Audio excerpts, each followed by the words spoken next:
Hello, Camila. Hi Christian, how are you? Everything is fine. Well, I'm a little worried because I'm taking the FC test this Friday. Oh, so you are worried about doing badly?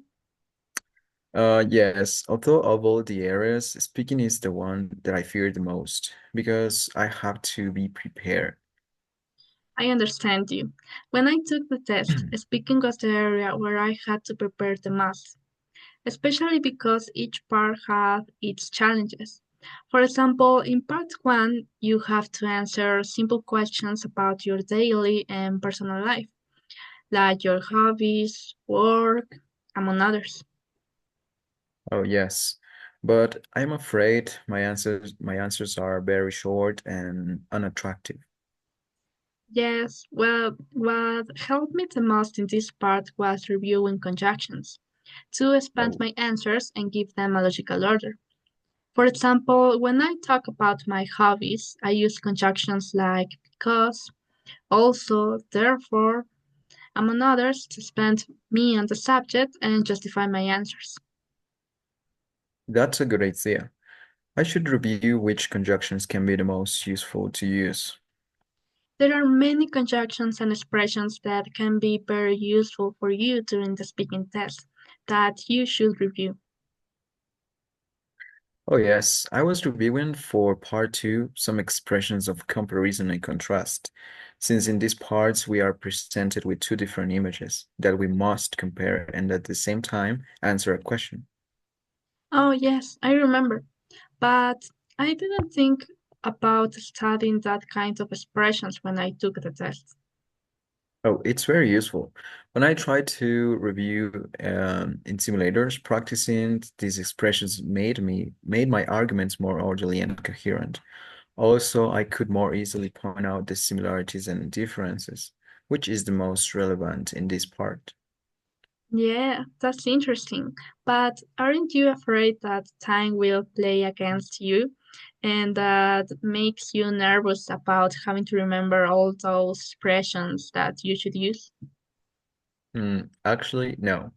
On the contrary, if I have in mind the expressions I should use, I just have to follow the pattern to organize my ideas and not waste time. I also have to focus on my ideas and not get distracted. Yes, that's a great way to prepare. But you know what? Part 1 and 2 are the easiest. Part 3 was where I almost ran out of ideas. If I am not mistaken, in this part you have to create a conversation with your partner about a mind map that is presented to you with with the main idea in the center and more on the sides. Yes, the most complicated thing about this part is that you have to maintain the conversation where you respond to your partner and at the same time you create new points of opinion. I know, but I don't know what I could review in this part. When I took the exam, I realized that the most useful thing to review here are phrases of agreement and disagreement, because with them you can maintain a balance in the conversation and express your ideas better. You're right. That will also give a good structure and aspect to the conversation.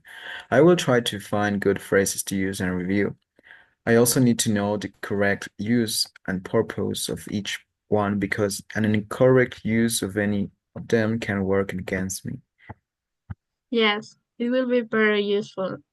And I think that part 3 is the more difficult in the speaking test because although in part 4 they also use a mind map, here you will have to answer some questions that they will ask you. I think that too. For this part, the only thing I was reviewing was the use of some logical connectors, to give more order to my arguments and better structure to my answer. Yes, that is actually very useful.